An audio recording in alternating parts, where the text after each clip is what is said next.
Let's go on to the first slide. No, sir. I will go from there. Okay. Good afternoon, ladies and gentlemen. Welcome to this presentation session of Alomania Financial Services.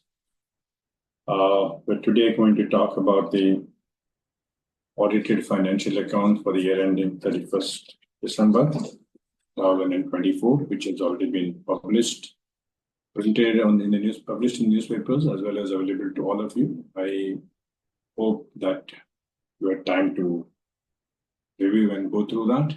Now, we'll take you briefly through the history and of Alomania Financial Services and the journey that we have come so far.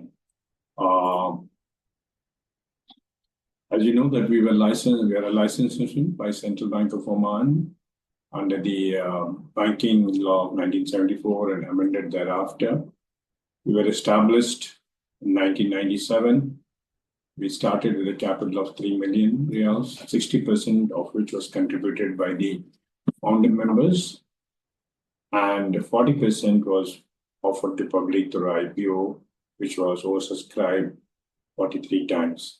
Today, in a span of about 27 years, we have reached a net worth of 70 million approximately. Next. This is the list of our esteemed board members. There have been no significant changes as of last year. The board was elected last year.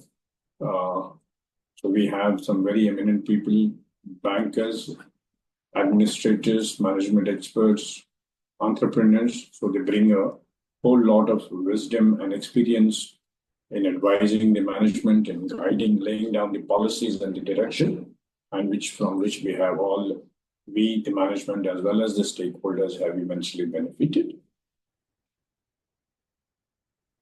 Next. We have been fortunate to have a management team which has been with us, most of them for more than 20 years, 25 years. So we are, as I'm sitting here with our management team here and some of the members who have joined online, we have a cumulative experience of more than 100 years, and which shows, that the our commitment and passion that the entire team has brought to the company. We are about 151 employees.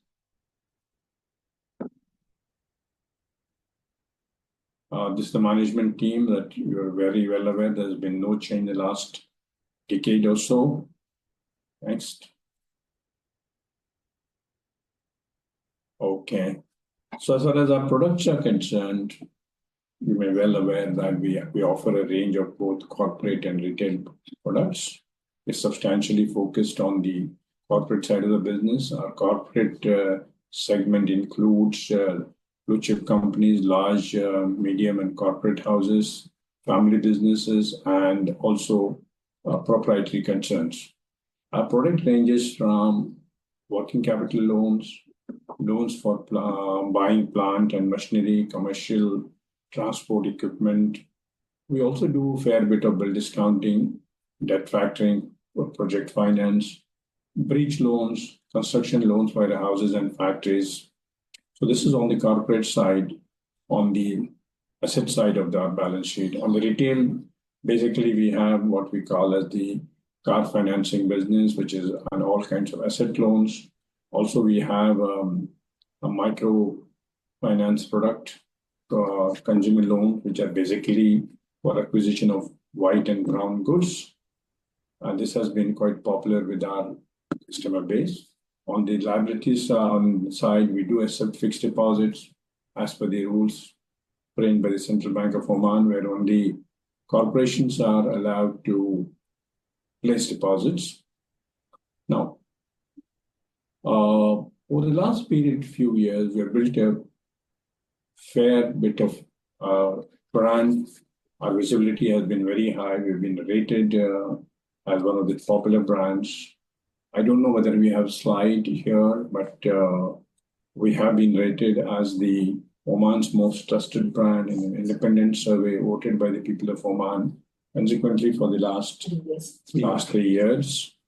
And we're immensely proud of that achievement because that is a very independent, that's what our customers and people in general say about Romania. We are immensely gratified and humbled by what the results of that survey. We have over 100,000 satisfied customers. They have grown consistently. And one of our unique attributes of the company is that we do have one of the lowest non-performing loan percentage, which is also our provision cover is significantly higher. That being that we believe we take into account the fact that exigencies of business, uncertainties in the worldwide economic environment, lending business is a long-term business. We get entrenched into the customers' financials, and therefore I think we make it sure that we are reasonably well provided for all contingencies. And we have a very, we're fortunate that the regulatory in Oman is one of the very robust and very well regulated environment that we work in. And from the time to time, the regulations that are issued are in line with what we require. I think so. Overall, I think with the growth in the economy that is there, we are poised to take benefit from those growth opportunities.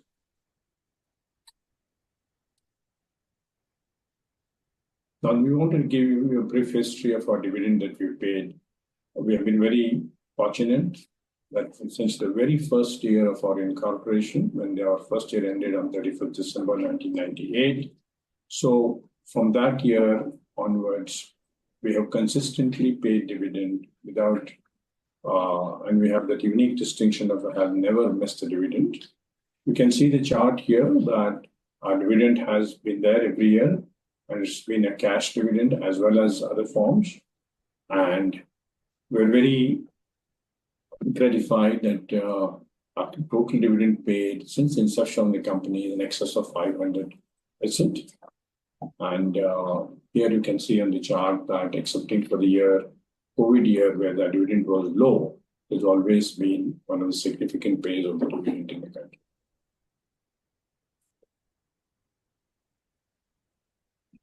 We'd like to take you briefly through the economic and fiscal state of Oman. I think this is for the year 2024, for which we are discussing the result. These were the basic assumptions on which the Omani budget was made. The average oil price assumed was $60, and the production assumed was about 1,031,000 barrels per day. Average price realization was 82 barrels, though the production was very marginally lower, as a result of which our revenue was higher.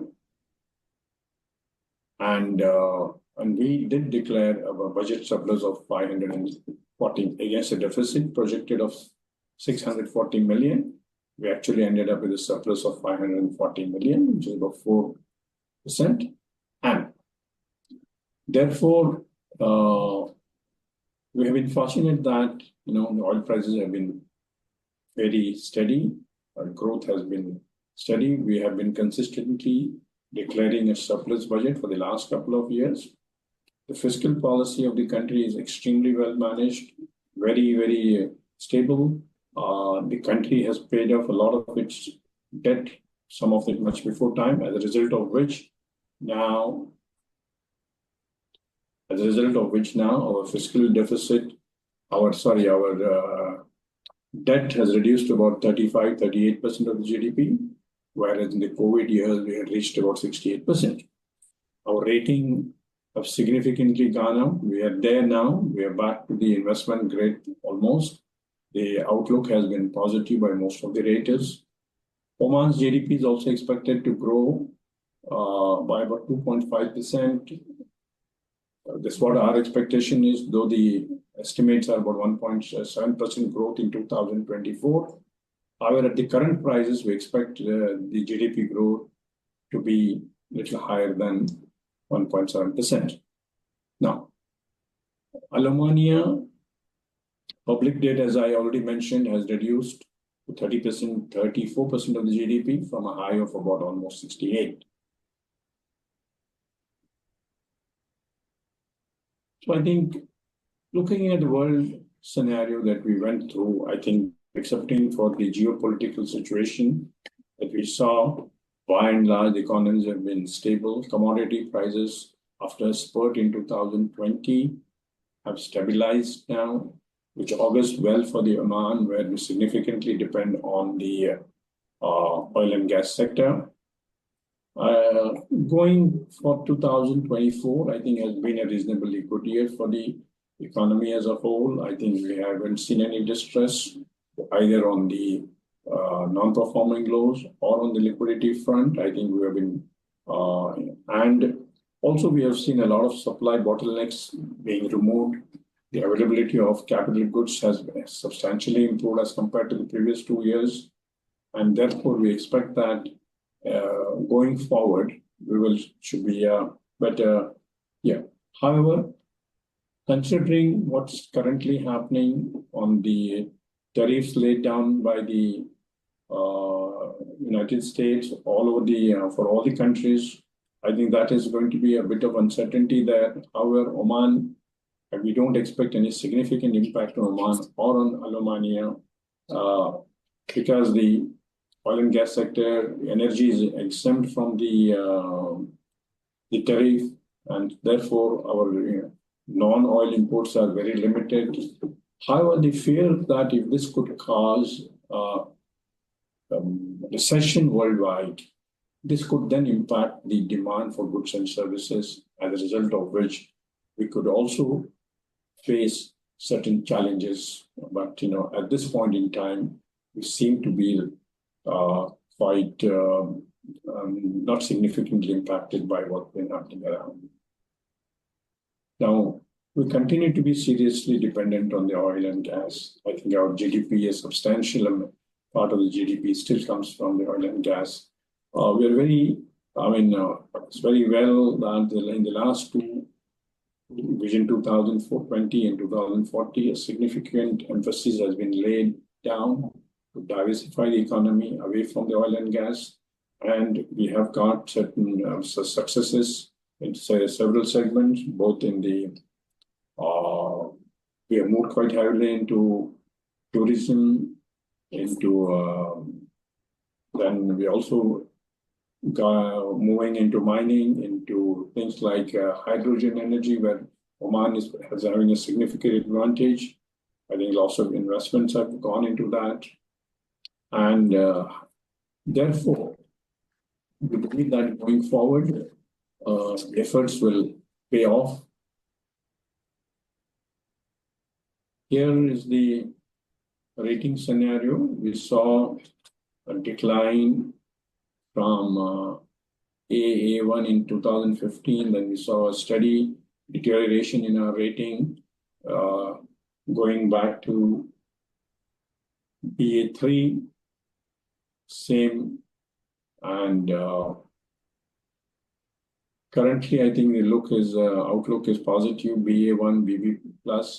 There is appetite, has returned back to the Omani debt. I think we're able to price our debt instruments very, very effectively, very conservatively.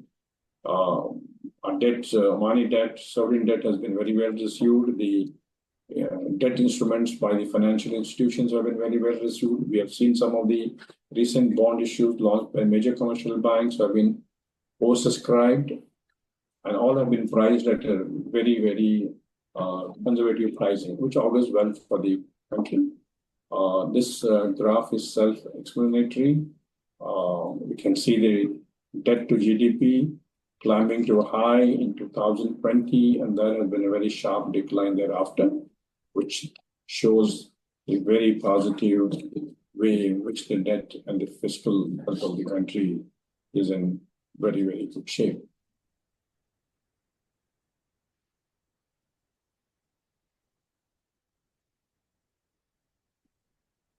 Our financial performance is already there on the websites, and as we just presented to you briefly, yes, we did see the COVID years where we saw a sharp decline, and also we saw a sharp uh, decline in the development expenditure in those years, as a result of which the businesses like construction, infrastructure, equipment leasing took a severe hit. And we are fortunate that we took an early call to exit from some of these sectors, as a result of which our performance has been consistent. And as you can see, excepting for the COVID years where our profit fell dramatically, but we still had, we could still manage to pay a cash dividend and maintain effectively a liquidity of about $200+ million in that year. So all in all, I think our growth has been consistent, though conservative, because we believe that we will only write quality business, and our business strategy as well as our business plan is such that to optimize the rewards for all the stakeholders. And given the circumstances, I think we have been significantly one of the large dividend payers within this sector. We have been most of the times the top dividend payer, thanks to our NPL ratios as well as our liquidity. The regulator has allowed us to pay almost 80% of our earnings as dividend, cash dividend.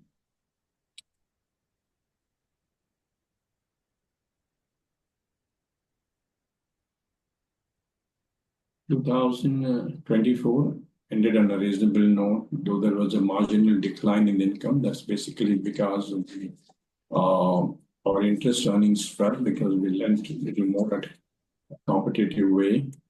We also had to underwrite some new clients, very blue chip clients, where obviously the margins were lower, but the quality was good. As a result of which our total income was about 15 million against 15.6, about just about 500,000 lower than the last year. Interest expense obviously was marginally higher. We all went through the interest rate cycle. The net installment income, finance income was about 8.5 million.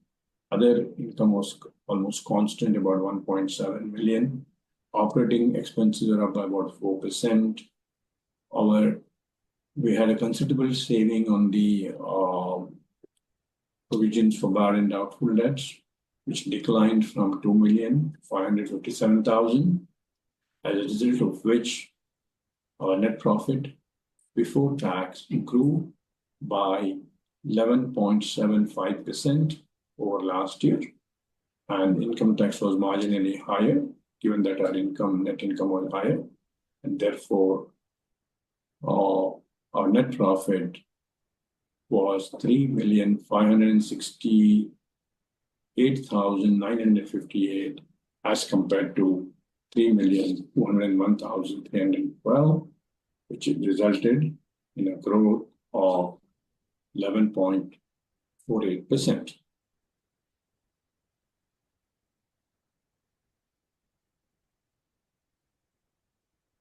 Statement of comprehensive income, as you see, 110,000 was the movement in the hedge that we had taken against our dollar borrowings, which resulted in a temporary gain, this gain will get negated in the next year, and as a result of which, final profit comes to 3,662,000 against 3.2 million, which is a growth of 14.41 or 15%.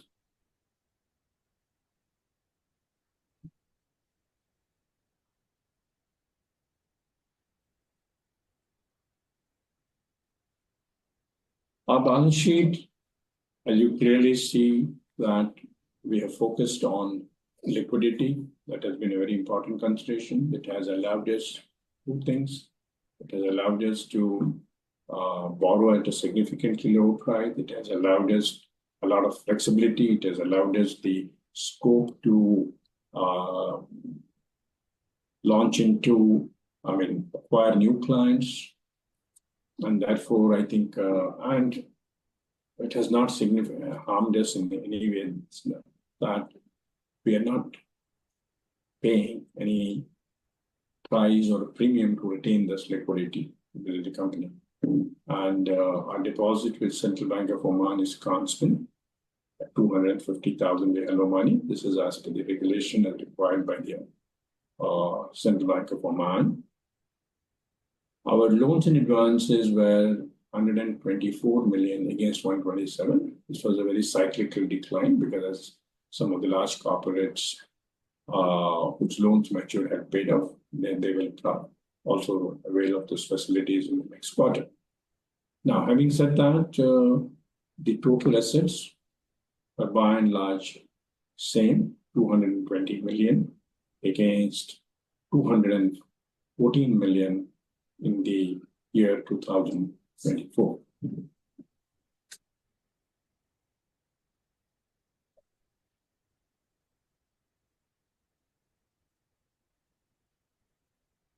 This is the liability side. You can see we have moved a little bit higher on the short-term loans. The short-term loans are bridged by the deposits that we have, deposits that you have placed with the banks, as a result of which we do not have any significant mismatch or risk of short-term loans and long-term, short-term borrowing and long-term lending. That risk has been bridged by our strategy. We do not have any such significant mismatch here. Term loans are by and large steady from 35 to 21 million. The convertible bonds, as you see, are appearing lower because part of this convertible bonds were then converted into equity, as a result of which you can also see that going forward, the equity capital has marginally gone up, as also because they were converted at a premium, also the share premium account has also gone up. The non-convertible bonds are at 2.99 or 3 million. This represents two issues that we made so far as part of the dividend. As we talk, we were the only company approved by Central Bank of Oman up to last year to issue non-convertible redeemable bonds as a dividend. And as and when they come, they are issued for a tenure of 5% with a coupon of also 5%. And as and when they mature, they will be redeemed for cash. So that has been also a very important aspect of Alumania, that we have been in the forefront of innovation. We were one of the first to issue convertible bonds as dividend. We were one of the very first to issue the non-convertible bond as dividend. We also issued much early in our existence significant amount of convertible bonds to him so that it does not impact into the equity servicing. As a result of which, our net worth is close to 70 million now. Next year's. Yeah. You can see here, as I spoke earlier, the share capital has marginally gone up. That is a result because of the conversion of convertible bonds, which were issued earlier as dividend, into equity. So the share capital is now 31.5 million. Share premium has also gone up marginally by about 400,000. Legal reserve is adequate as required by the regulation. It has to be 1/3 of the capital. We have created about 5 million, a special reserve for non-performing assets. And this is the cash flow hedge that we had shown in our income statement. Retained earnings have marginally gone up, and therefore the total equity now is about 68 million, and which gives a net assets per share of 215 paisa or 215%.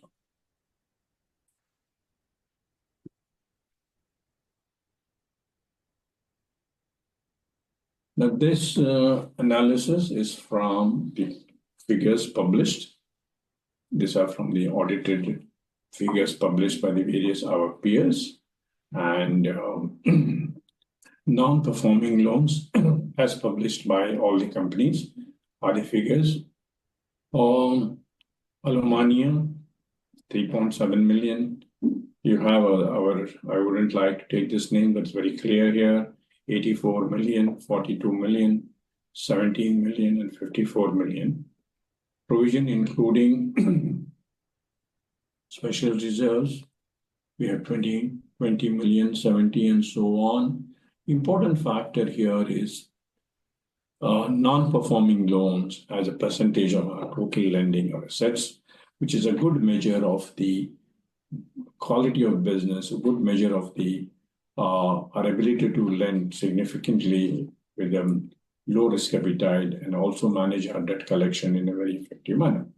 Our non-performing loans are 2.67% as compared to 31%, 15%, and 17%.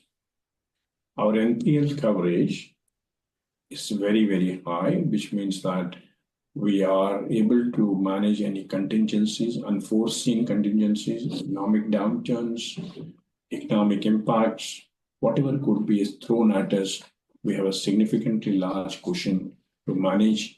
And therefore, what I would like to really speak here to you is that we have a tremendously sustainable business model. Now, what this gives you is that our earnings are steady. They can be very well protected. We are cocooned from the economic shocks by and large because the kind of provisions that we maintain. I'll just go back to the previous slide.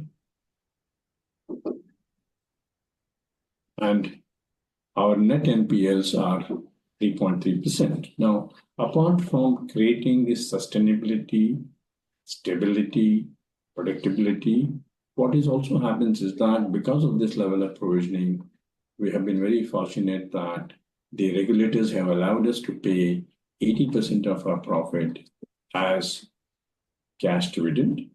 Otherwise, it is capped between 40 to 50% for the rest of the financial institutions who do not have a large provision. And that's a very big advantage to us. It also reduces our cost of borrowings and so on and so forth. Next.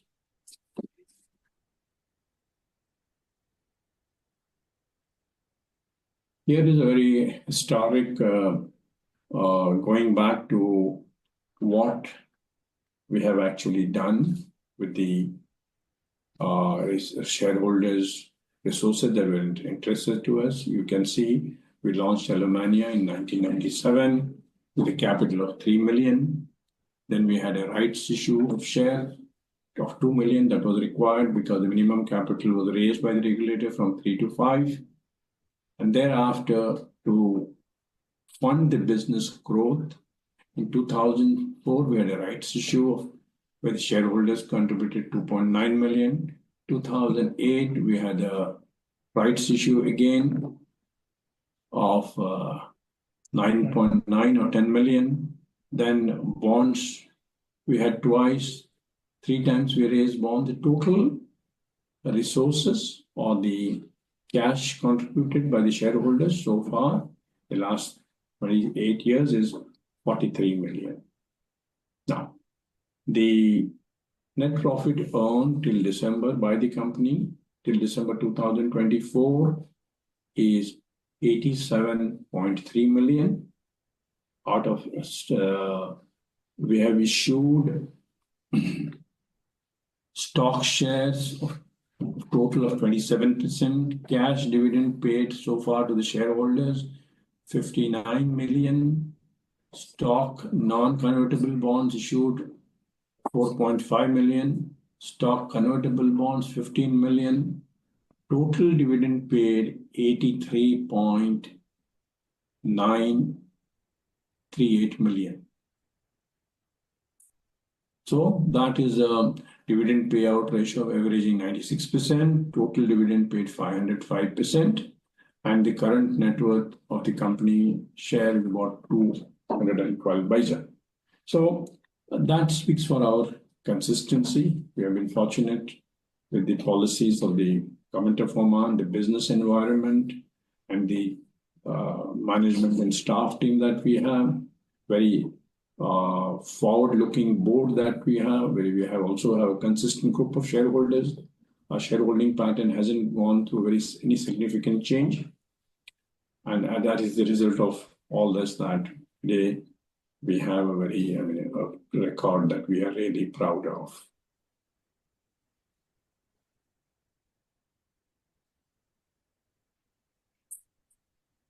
Now, previous one. Yes. Obviously, this budget has been formulated in the month of November, December. The Oman's budget has taken assumed oil price of 60. We are still around that oil price. I think it's almost the kind of break-even level, or at 60, maybe a marginal deficit. However, we are till the end of first quarter, almost end of March, we have seen average oil prices substantially higher. And if that were to continue for the entire year, we'll still have a surplus budget for the year. The Omani budget will be a surplus. Last year, we saw a surplus of 540 million Omani riyals, which is almost more than $1 billion. And this year also, if the oil prices remain at the level what we saw in the first quarter, we expect it to have a surplus. As we earlier said, that we will not have any significant impact on the new tariff regime imposed by the United States on all the countries.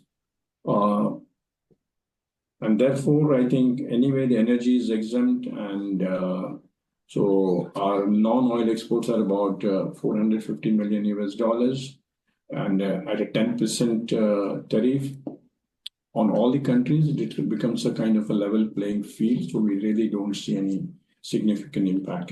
However, with some of this trade wars going on, if there is a recession worldwide, yes, then I think the consumption will come down, as a result of which energy consumption will also come down, as a result of which oil prices could soften. And that's what the aspect that we really need to worry about. However, we are well provided. We have significantly large liquidity, and our buffers are very, very high, both for liquidity and provisioning.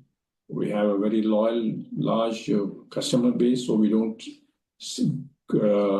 not be very highly negatively impacted, even if the economic conditions were to get impacted. I talked about this earlier, ladies and gentlemen. This is the third year in succession that Al Omani has been voted as Oman's most trusted non-banking financial company. We understand that we have been voted by a significantly large majority of the voters. This is an independent survey conducted by Apex Publications, who publish Muscat Daily, as well as Business Today, etc. And we are really grateful to all the people who have shown so much trust in the products and services that we offer.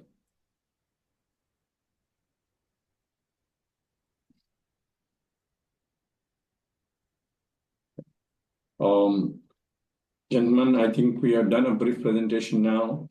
I would request anybody who has a question to kindly identify themselves and their organization and state the question, and let's not have a long commentary, but let's get down to the questions. Thank you. You have to unmute them, no?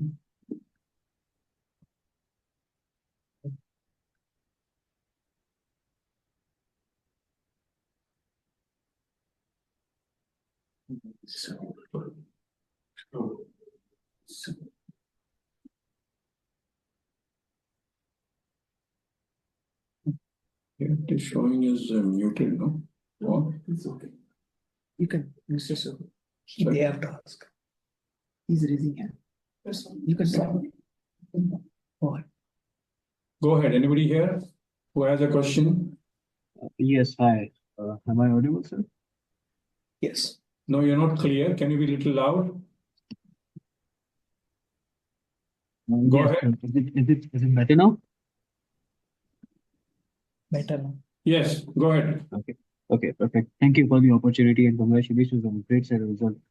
So my question relates to your change in interest expense. So you mentioned that there has been an increase in the interest expense last year, while there has been a decline in your interest income from leases. Now the decline is on the basis of a decline in the overall, leased number, which we can see in the balance sheet as well. So my question is that you mentioned that Alumania has been has been lending in a very safe manner, and that has led to decline. Okay, understandable, but the increase in interest rates is what I'm confused about because during the last year, the interest rates themselves have decreased by 1%. So what led to this increase in interest costs? You see, what really happened was the increase in the interest cost that you see is as a result that we did see some, liquidity concerns with the lending institutions overall, right? And we didn't have a liquidity issue, but then, some of the lenders did experience some capital adequacy and liquidity issue. As a result, we had seen a marginal increase in the also because the fact that some of these banks were paying us higher amounts on our deposits, therefore the borrowing was structured. Some of this borrowing is structured as the deposit minus X, right? So when we did negotiate at a higher rate on the deposit, some of the borrowing costs also went up. But what we really see there is that the impact is such that the net income is actually still growth. If you see our net profit,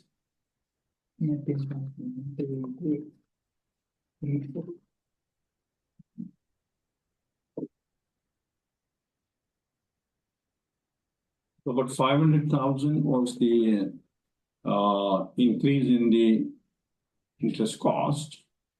And however, we have seen that we still managed to increase our net profit by about 14 or 15%.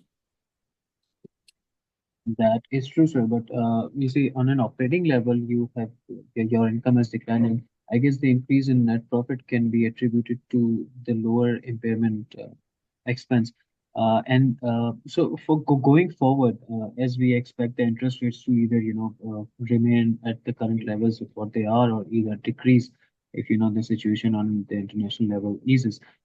Should we be expecting a decline in the interest cost going further if the interest rates go down, or because of the arrangement that you mentioned, the decline in interest rates won't benefit? One of the reasons, of course, is the arrangements that we have, but overall it doesn't impact us in it because our finance income also does go up.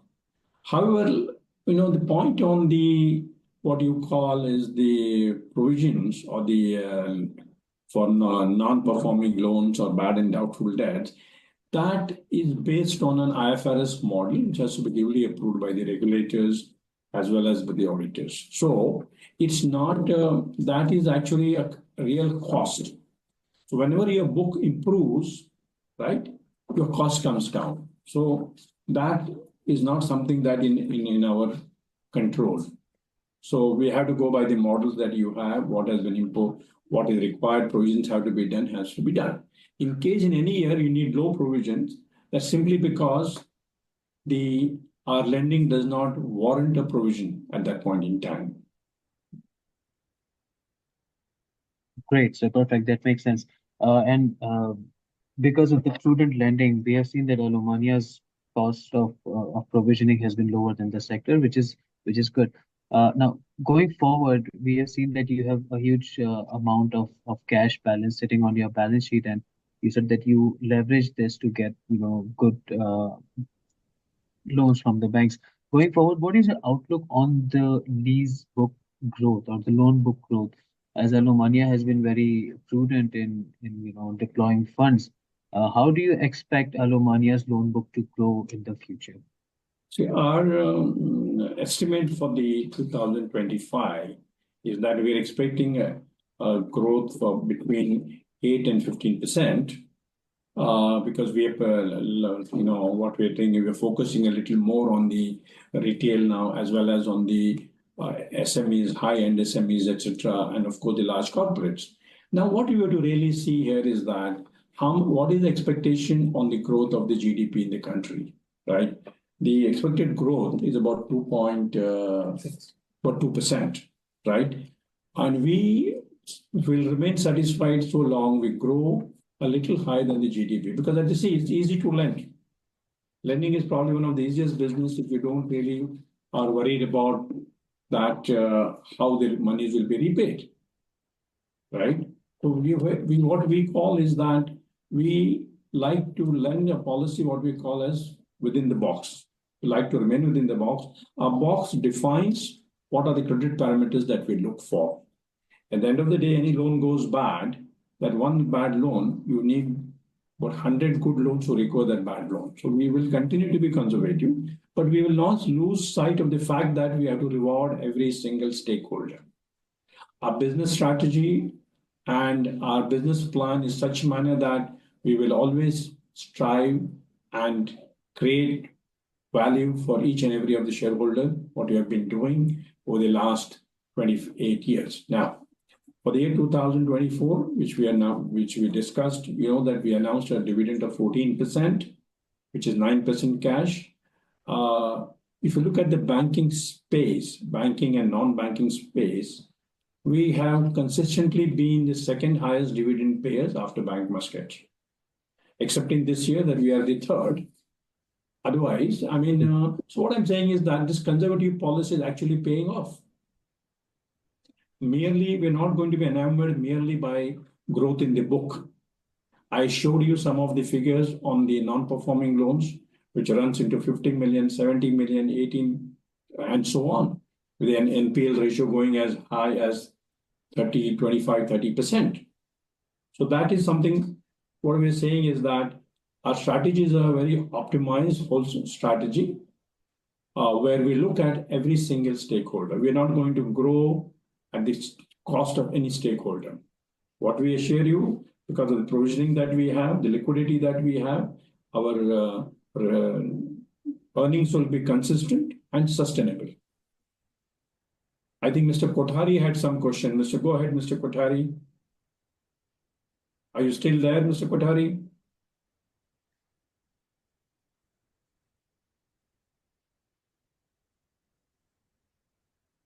Please unmute everybody, no? I can see people muted here. No, they can. Can unmute everybody.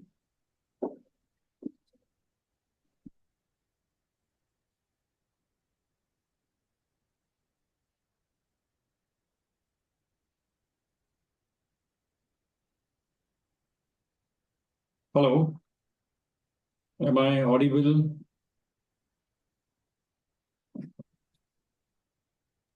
Yes, we can hear you, Aftab. Can hear you. Okay, all right.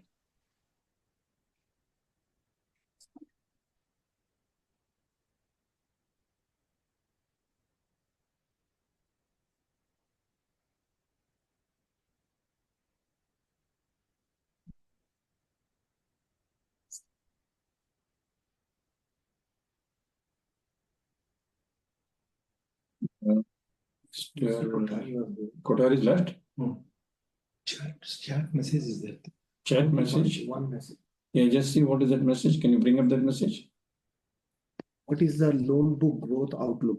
Compared to other FLCs, AOFS was the only one whose loan book degrew. That's right. I think I've answered that question in the previous one. This year, we are expecting our estimated to grow between 8 to 15% on the loan book, both on the corporate and the retail side. It's too early now to take a call. We're just end of the first quarter. I think by end of the year, that's what we plan to be. However, we will ensure that our earnings are sustainable and consistent.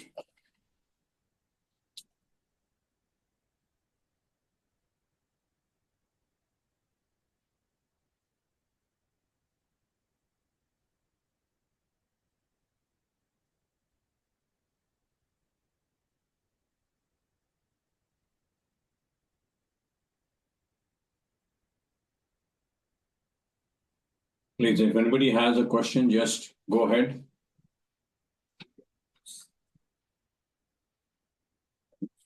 15 minutes.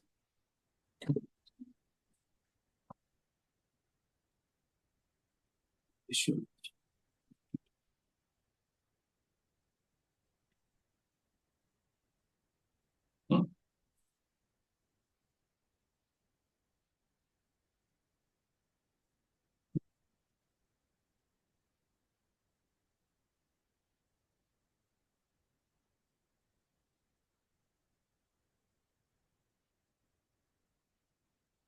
We still have some time, so we are still online.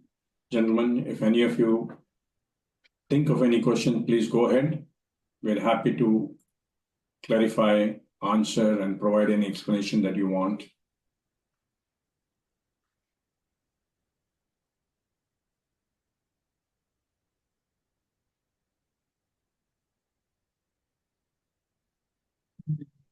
Mr. Shahu, go ahead.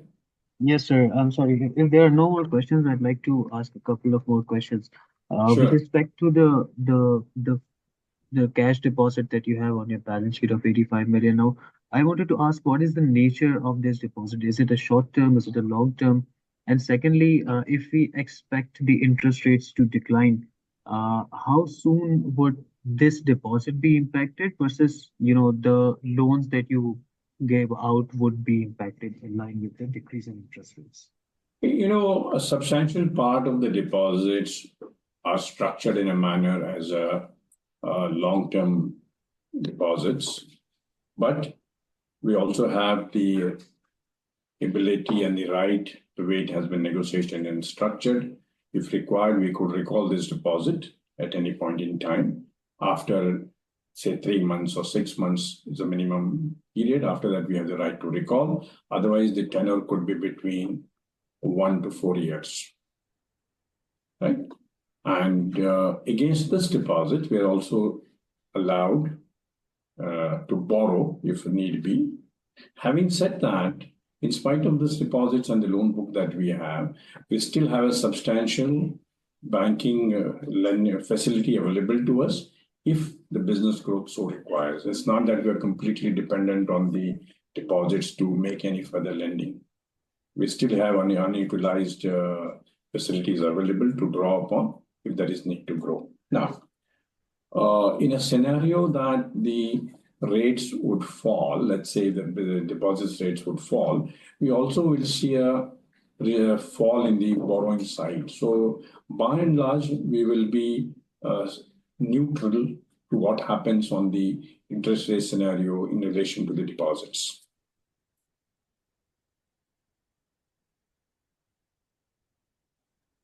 Right. And on your financing side, on your leases side, your loan side are also, neutral to what would happen, the You see what impact on happens the is, lease loans would yeah, also cancel out. what will really happen is, see, by and large, the retail lending, we generally do not have the ability to increase the rates if the overall rates were to go up, because all the repayments are structured through post-dated checks. They're not structured through a deduction or from the account like in a banking scenario, because we don't get the we don't have what you call ability to have a savings account or a current account, etc. So we depend basically on the post-dated checks. If the rates go up, we cannot really do much. However, on the corporate side, right, and for our corporate portfolio is close to 60% plus, we do have the ability to increase the rates when the rates significantly go up in the market. Right. And in the event that interest rates go down, do corporates have the ability to negotiate it downward with you guys? You see, what happens is they do have the ability, certainly, because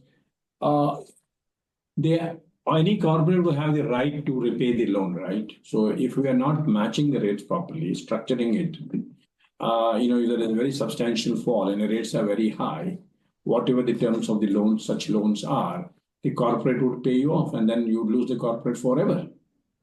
But unless there is a very significant fall, we do not adjust the rates for marginal falls, But suppose now let's say there's a very significant fall of 25-30%, then maybe some of the corporates might talk to us and say, we need to have a look at it to reduce the rate.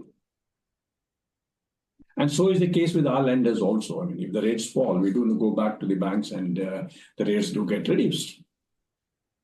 And the banks will also have the right and ability to increase the rates, were the rates to go up. All right, sir. My final question is related to this, the deposit that you have. You mentioned that you have additional lines available with the bank, if it were not for this 85 million deposit that's sitting on your balance sheet. Now, my question is that obviously you have this deposit on which the company is earning something, and that earning is also taxable. Against that, you have taken a loan which is against you are paying for finance cost on it, some finance cost, and I'm assuming that if a bank is dealing in this way, this deal would be structured in a way that is beneficial to the bank and not to someone who is taking the loan and giving deposit back. Is it the case? And if it is so, wouldn't it make sense to pay off this number, which is incurring you a negative spread, or is my assumption wrong and the spread is actually positive? Actually, you know what? It all depends upon what kind of strategy you have, how smartly you negotiate. Therefore, I would like to say that your assumption that you made is incorrect, right? If we're net, if we were to lose or be negative, I mean, you have to really be very, it wouldn't make any sense for us to retain the deposits. Deposit makes sense. That has been continuing for the last so many years. And we are able to leverage on that deposits. And as I said, I think earlier to you more than once that we don't pay a premium or a penalty for maintaining those deposits. But I'm not, able to tell you exactly what is the structure, because that's again something that is not in the public domain. Perfect, sir. It makes sense. Thank you. Thank you very much. You're welcome. Which company do you represent? Sir, I'm sure I'm from Vision Capital. Vision Cap. Okay. All right. Okay. Thank you for the answers. You're welcome. You're welcome. 1 minute. We still have a few minutes. We'll be on the line up to 4 o'clock sharp. We'll close the session at 4. 4 minutes.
Ladies and gentlemen, thank you very much for joining this session and hearing us patiently. And I hope that we have answered some of the queries that you raised. Thank you very much. And we now are at the end of the session, and we'll now close this presentation. Thank you very much.